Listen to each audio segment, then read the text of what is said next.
Hello students, good evening. आज हम लोग एक न्यू यूनिट पर डिस्कशन करने जा रहे हैं और उस यूनिट का नाम है स्टेट्स ऑफ मैटर। इससे पहले हम लोग केमिकल बॉन्डिंग पर डिस्कशन कर चुके थे, तो अब हम नेक्स्ट यूनिट पर डिस्कस करेंगे और वो यूनिट क्या है? States of matter. मैटर की स्टेट्स क्या क्या होती हैं? Matter, you know that anything which has mass and occupies the space is called matter. Now we are going to discuss what are the states of matter. Matter can exist in how many states? So you know that the three fundamental states of matter are solid, liquid and gas. At ordinary temperature and pressure, three states can exist. These states are solid state, liquid state and gaseous state. And you also know that beside these three states there are another states known as plasma state and Bose-Einstein condensate. So first of all we want to discuss about solid, liquid and gas. What is solid, what is liquid state and what is gaseous state? तो हमने आपको जैसा बताया कि matter की three states हैं, states of matter. First state is solid, second is liquid and third one is gas. What is the difference between these three states of matter and how will you identify these states? तो solid state किस state को बोलेंगे?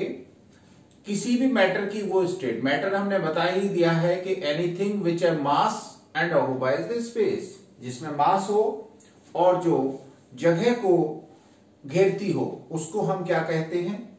Matter कहते हैं। Matter की first state हम जो solid बता रहे हैं वो क्या है? वो स्टेट जिसका मेल्टिंग पॉइंट रूम टेम्परेचर से ऊपर हो। Room temperature about 20 degree Celsius मानते हैं, तो जिसका मेल्टिंग पॉइंट रूम टेम्परेचर से ऊपर होगा वो स्टेट कहलाएगी सॉलिड स्टेट। तो सॉलिड स्टेट किसे कहेंगे? That state whose melting point is above room temperature at atmospheric pressure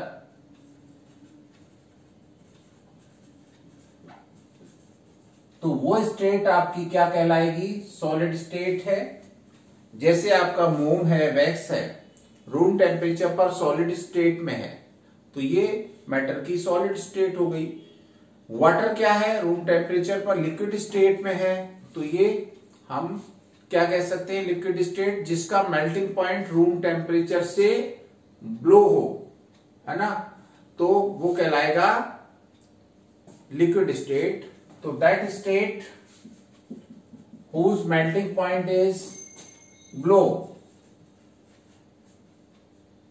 room temperature at atmospheric pressure is called liquid state, and that state of matter whose boiling point is below room temperature, जिसका boiling point ही room temperature से blow हो, वो कहलाएगा whose boiling point is below room temperature at atmospheric pressure is called gaseous state। तो इस तरह से हम डिफरेंशिएशन कर सकते हैं कि कौन सी चीज सॉलिड है, कौन सी लिक्विड है और कौन सी गैस है। जैसे वेजिटेबल ऑयल्स और वेजिटेबल घी में क्या डिफरेंस है कि वेजिटेबल घी रूम टेम्परेचर पर सॉलिड स्टेट में है और वेजिटेबल ऑयल्स जो है वो लिक्विड स्टेट में है। तो सॉलिड, लिक्विड और गैसियस स्टेट को हम इस तरह से डिफाइन कर सकते हैं कि जो रूम टेम्परेचर पर, जिसका मेल्टिंग पॉइंट रूम टेम्परेचर से ऊपर हो वो सॉलिड, तो वो रूम टेम्परेचर पर सॉलिड स्टेट में रहेगी, और जिसका melting point below room temperature हो वो कहलाएगी लिक्विड, और जिसका बॉइलिंग पॉइंट भी लो रूम टेम्परेचर हो, वो स्टेट गैसियस स्टेट कहलाएगी। अब हम इसको एक्सप्लेन कैसे करते हैं सॉलिड, लिक्विड और गैस को। ये तो एग्जिस्ट करने की बात हो गई। Solid state is that state of matter which possesses definite volume and definite shape. Matter की वो स्टेट जिसका वॉल्यूम डेफिनेट हो, शेप डेफिनेट हो। ये आपका सॉलिड स्टेट है। इसकी शेप को हम चेंज नहीं कर सकते, वॉल्यूम जो होगा वो भी इसका डेफिनेट ही रहेगा। तो वो स्टेट्स मैटर की जिनका डेफिनेट शेप रहता है, डेफिनेट वॉल्यूम रहता है, वो कहलाती हैं solid state. Liquid state is that state of matter whose volume is definite but shape is not definite. Volume तो डेफिनेट होगा, शेप डेफिनेट नहीं होगी, वो स्टेट कहलाएगी आपकी liquid state. And gaseous state is that state whose neither volume nor shape is definite. तो इसको हम गैसियस स्टेट कहेंगे। इसके अलावा दो स्टेट और हैं जो हमने आपको बताया है, plasma and Bose-Einstein condensate. This is fourth state and this is fifth stage. ये ऑर्डिनरी कंडीशन पर नहीं होती है, प्लाज्मा स्टेट और बोस-आइंस्टीन कंडेंसेट। हम क्या कर रहे हैं, अगर किसी गैसियस स्टेट को सुपर हीट कर दें तो वो गैसियस आइंस और इलेक्ट्रॉन में बदल जाएगी। तो mixture of gaseous ions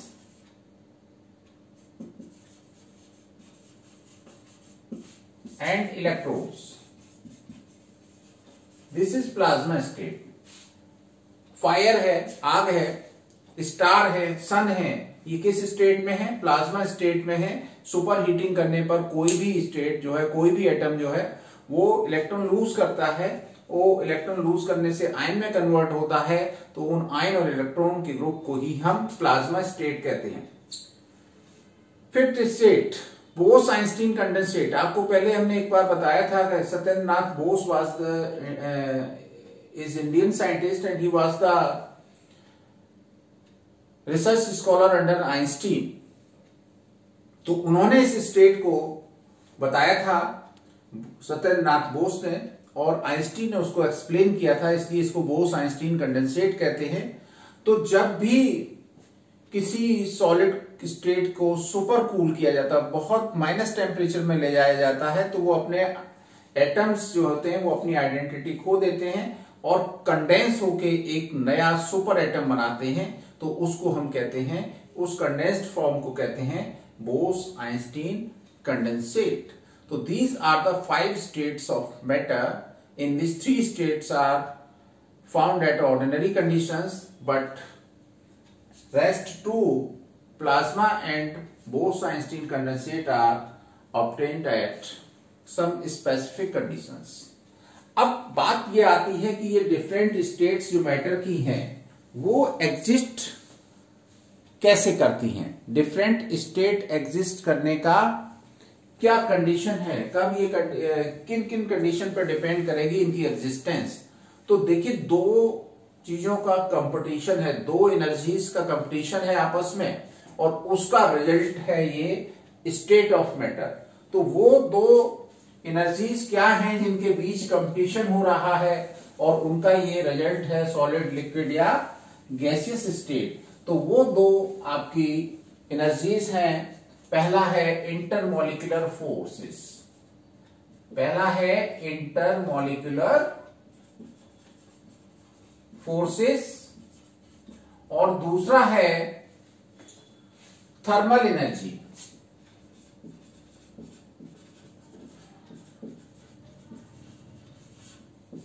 intermolecular force क्या है, डिफरेंट एटम्स या मॉलिक्यूल्स के बीच के लगने वाले वो फोर्स ऑफ अट्रैक्शन है जिनकी वजह से मॉलिक्यूल एक दूसरे के पास पास रहते हैं।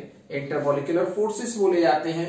और किसी पर्टिकुलर टेम्परेचर पर उन मॉलिक्यूल्स द्वारा पजेस एनर्जी जिसकी वजह से वो एक दूसरे से दूर जाना चाहते हैं, वो कहलाती है थर्मल एनर्जी।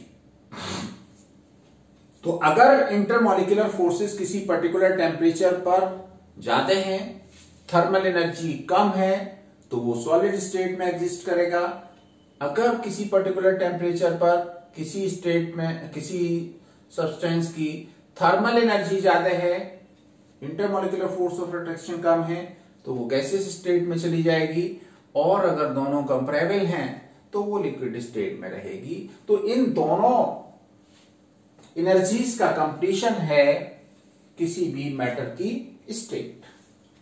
अब हम डिस्कशन करेंगे इंटरमोलिकुलर फोर्सेस के बारे में कि what are these intermolecular forces.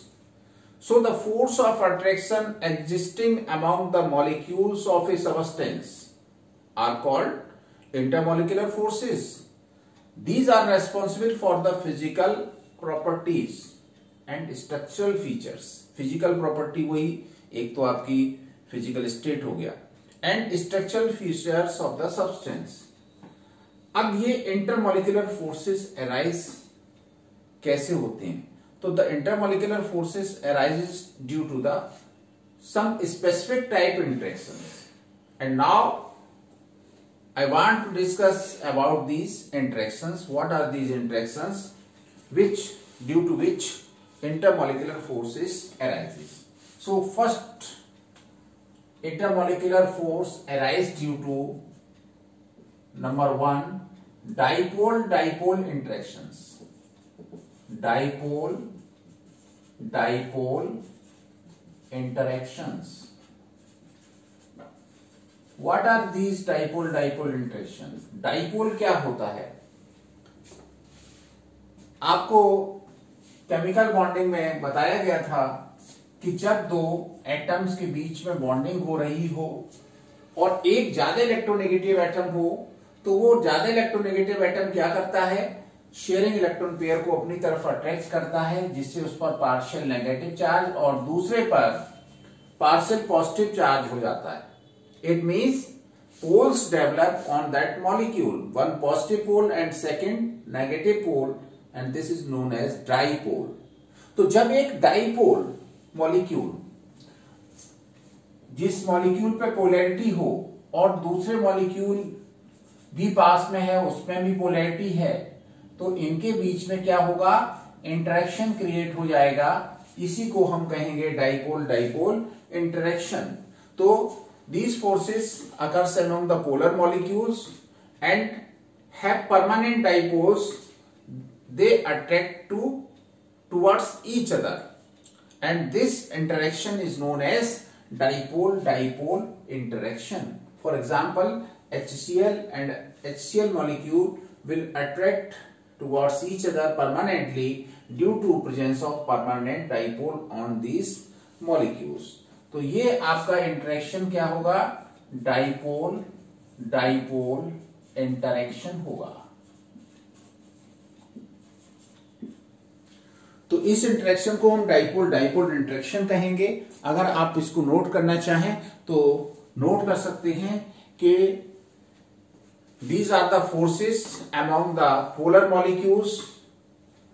Since polar molecules have permanent dipoles, so the positive pole of one molecule is attracted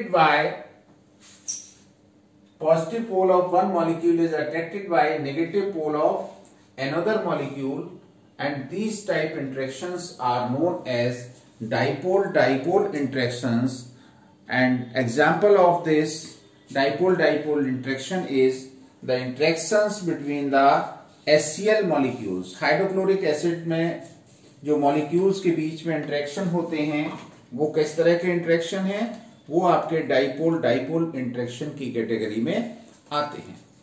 अब हम दूसरे इंटरेक्शन की बात करते हैं, और दूसरे इंटरेक्शन का नाम है dipole induced dipole interaction. Dipole induced dipole ये क्या होता है, इसको हम देखिए, डिस्कस कर लें। दूसरा तरह का इंटरेक्शन है dipole induced dipole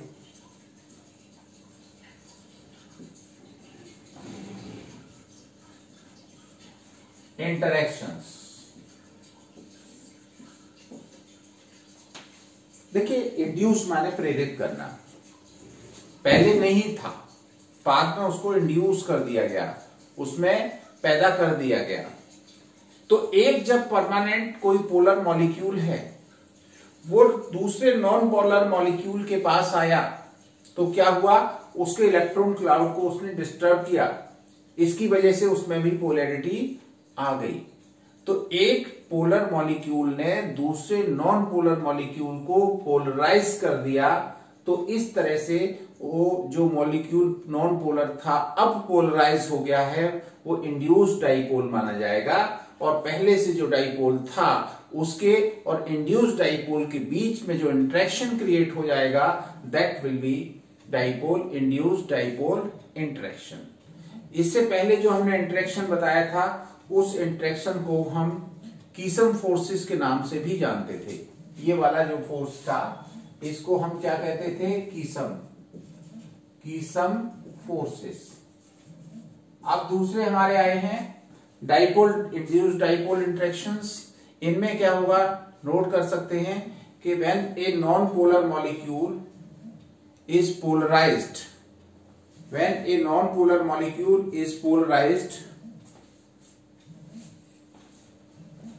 in the presence of polar molecule present to near it, thereby making induced dipole, then the interactions between them are called dipole induced dipole interaction. For example, one molecule A, B, this is positive charge and this one is negative charge. एक आपका कोई polar molecule ये था AB, ये कैसा था, delta minus और इस पर डेल्टा प्लस। दूसरा एक आपका नॉन पोलर मॉलिक्यूल था, सपोज करिए इधर ऐसा करिए, इधर डेल्टा माइनस इधर डेल्टा प्लस मान लें, ये आपका नॉन पोलर मॉलिक्यूल था। लेकिन जब ये पॉजिटिव चार्ज इसके तरफ ये आया तो इसका इलेक्ट्रॉन क्लाउड इस तरह से डिस्टर्ब हो गया और इसमें क्या आ गई, पोलैरिटी आ गई। पोलैरिटी इधर माइनस और इधर पॉजिटिव चार्ज आ गया। तो ये तो आपका पोलर मॉलिक्यूल था, डाइपोल था, और ये आपका सपोज करिए नोबल गैस मॉलिक्यूल था। तो dipole molecule will interact with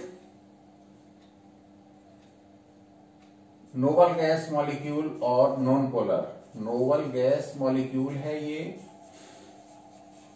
इन दोनों के बीच में इंटरेक्शन होने लगा तो इस इंटरेक्शन को हम कहेंगे डाइपोल इंड्यूस्ड डाइपोल इंटरेक्शन। अब तीसरे टाइप का एक इंटरेक्शन और है, वो है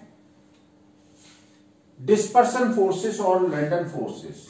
तीसरे तरह का है डिस्पर्सन फोर्सेस और लैंडन फोर्सेस। देखिए जितने तरह के जो आपने इंटरेक्शन पढ़े उसमें से ये वीकेस्ट फोर्सेस हैं। ये क्या है, वीकेस्ट फोर्सेस हैं। और ये फोर्सेस दो नॉन पोलर मॉलिक्यूल जो आप में जिनमें बिल्कुल भी पोलैरिटी नहीं है उनके बीच में इंटरेक्शन जब क्रिएट हो जाए तो उसको हम कहते हैं ये लैंडन फोर्सेस। जैसे आप समझिए कि H2 मॉलिक्यूल है, O2 मॉलिक्यूल है, He मॉलिक्यूल्स हैं, आर्गन मॉलिक्यूल्स हैं, ये कैसे हैं, नॉन पोलर मॉलिक्यूल हैं। इनका इलेक्ट्रॉन क्लाउड सिमेट्रिकली डिस्ट्रीब्यूटेड है। मान लीजिए एक आपका H2 मॉलिक्यूल ये है, दूसरा ये है। लेकिन क्या होता है कि जो इलेक्ट्रॉन रोटेट कर रहा है वो मोमेंट्री अगर थोड़ा सा डिस्प्लेस हो गया तो क्या होगा, उसमें पोलैरिटी आ जाएगी। और जब उसमें पोलैरिटी आएगी तो वो क्या करेगा, वो पोलर मॉलिक्यूल क्या करेगा, वो पड़ोस वाले मॉलिक्यूल में भी पोलैरिटी क्रिएट कर देगा। तो ये मान लीजिए प्लस माइनस, ये प्लस, और इस तरह से इसमें भी पोलैरिटी आ गई, ये प्लस और ये माइनस, और इनमें इंटरेक्शन होने लगा। तो ये इस तरह का जो इंटरेक्शन होता है वो कहलाता है लैंडन फोर्सेस और डिस्पर्सन फोर्सेस। तो इसको कैसे लिखेंगे, the interaction between non-polar molecules like H2O2 or monoatomic acids like argon, neon. This was proposed by Furst London, FIRTZ, Furst London. इन्होंने इस तरह के फोर्सेस का एग्जिस्टेंस का पता लगाया था, इसी के नाम पर उनका लंदन फोर्सेस पड़ा है. And these forces arise due to the motion of electron.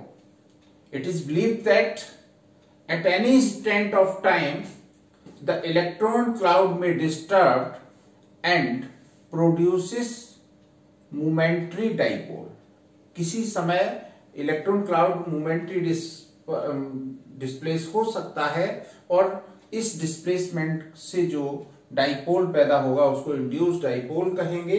And the force of attraction between induced momentary dipoles is known as London forces.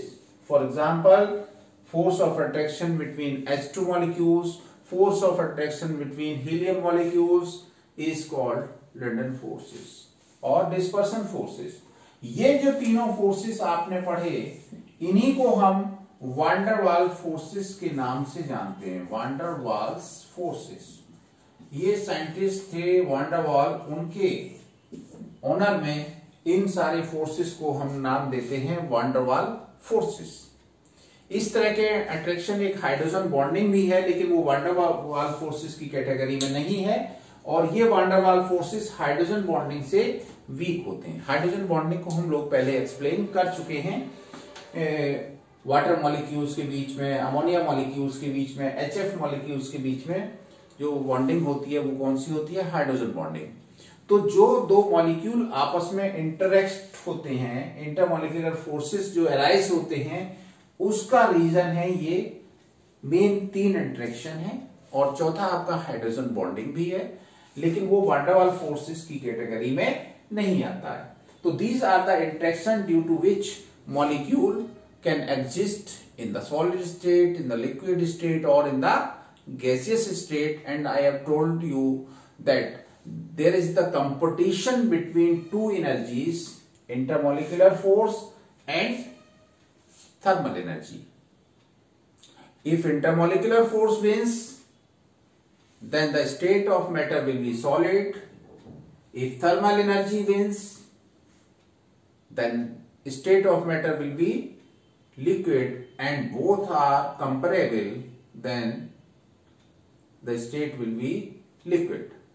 अगर हमारी थर्मल एनर्जी ज्यादा है तो गैसियस स्टेट होगी, इंटरमॉलिक्यूलर फोर्स ऑफ अट्रैक्शन ज्यादा है तो कौन सा होगा? सॉलिड स्टेट होगा. और अगर दोनों कंपैरेबल होंगे तो हमारी जो स्टेट होगी वो होगी आपकी लिक्विड स्टेट. तो ये हमने आज इंटरमॉलिक्यूलर इंटरेक्शंस के बारे में डिस्कशन किया. और अगले टॉपिक में हम लोग डिस्कस करेंगे गैसियस लॉ. इन गैसियस लॉ में हम पढ़ेंगे Boyle's law, Charles law, Gay Lussac law and gas equation, ideal gas equation. उसके बाद इस चैप्टर में एक टॉपिक आएगा वांडर वाल इक्वेशन, और फिर आपका जो है Dalton's law of partial pressure भी इसी चैप्टर के अंदर टॉपिक आएगा, Dalton's law of partial pressure. तो आज के लिए इतना ही. अब हम नेक्स्ट टॉपिक में गैसियस लॉ का डिस्कशन करेंगे. Thank you.